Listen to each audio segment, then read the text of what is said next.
बिस्मिल्लाहिर्रहमानिर्रहीम। नाज़रीन को मेरी तरफ़ से सलाम कबूल हो। नाज़रीन, हम इस वीडियो के अंदर जिगर में तहरीक की वजह से जो दमा होता है उसके बारे में बयान करेंगे।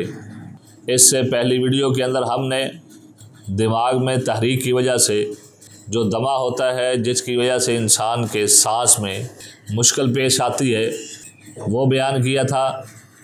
आज हम आपको बयान करेंगे कि जिगर में तहरीक की वजह से जब सफराव बढ़ता है तो सफराव बढ़ने की वजह से इंसान के सांस में जो मुश्किल पेश आती है वो क्यों आती है और उसका इलाज क्या है।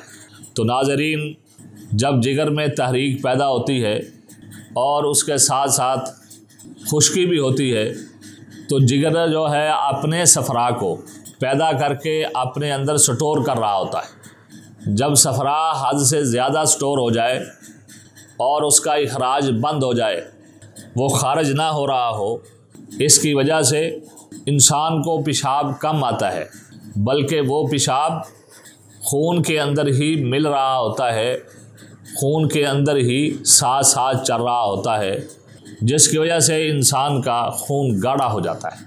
जब इंसान का खून गाढ़ा हो जाता है, जब वही खून इंसान के फेफड़ों में पहुंचता है तो फिर वहाँ पे जाकर वो ऑक्सीजन बहुत कम जज़ब करता है। ऑक्सीजन की कमी को पूरा करने के लिए फेफड़े जो हैं वो अपनी हरकत को तेज़ करते हैं, ज़ोर लगाते हैं ताकि ऑक्सीजन पूरी हो और सांस का निज़ाम ठीक हो, जिसकी वजह से इंसान को सांस लेने के अंदर मुश्किल पेश आनी शुरू हो जाती है। जब इंसान के जिगर में तहरीक हो तो उस वक़्त इंसान की फेफड़ों के अंदर रतूबत ख़त्म हो चुकी होती, और जब ऐसा मरीज़ जिसको जिगर की तहरीक की वजह से दमा हो, जब वो खांसता है तो उसको बिल्कुल बलगम नहीं आती। तो ऐसे मरीज़ पर हुक्मा हज़रात जो है दमे का हुक्म लगा देते हैं कि इसको दमा हो गया है। तो ऐसे मरीज़ का भी इलाज मुमकिन है और बिल्कुल आसान है।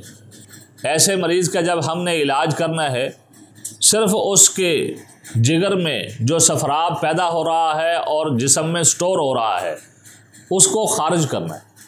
अगर आप जो है उसको खारिज करने के अंदर कामयाब हो जाते हैं तो आपका दमा बिल्कुल जो है वो ख़त्म हो जाएगा, दुम दबाकर भाग जाएगा।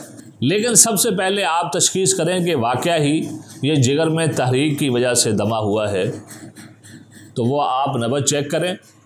जिगर की तहरीक की वजह से जिस आदमी को दमा होगा उसकी नब्ज़ दरमियान में चल रही होगी और बारीक भी होगी, 2 से 3 उंगलियों तक या इससे भी क्रॉस करती हुई आपको नज़र आएगी। ऐसे मरीज़ का जब आप पेशाब चेक करेंगे तसल्ली के लिए तो जर्द रंग का गहरा पेशाब होगा। तो जब आपने नब्ज़ से और पेशाब से तसल्ली कर ली और आपको यकीन हो गया कि ये दमे का मरीज़ जिगर के तहरीक वाला मरीज़ है, तो आप बिल्कुल आसानी के साथ उसका इलाज कर सकते हैं। हमारे नज़रिए की दवाई है 5 मूसल, इसी तरह 6 त्रियाक है और 1 मुलय्यन है। ये 3 अद्वियात जो हैं आप उसको दें तो इंशाअल्लाहुल अज़ीज़ ये मरीज़ बिल्कुल तंदुरुस्त हो जाएगा।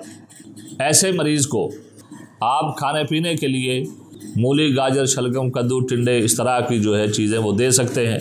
इसी तरह परहेज़ के तौर पर ऐसे मरीज़ को आपने गर्म अशिया नहीं देनी जिसके अंदर गर्मी भी हो और खुश्की भी हो, जिस तरह अंडा है, इसी तरह करेले हैं, साग है, मसूर की दाल है, इस तरह की चीज़ें आपने नहीं देनी।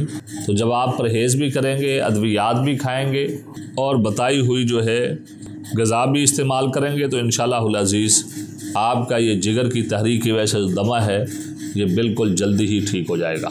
हमें इजाज़त दीजिए। जज़ाकल्लाह खैर।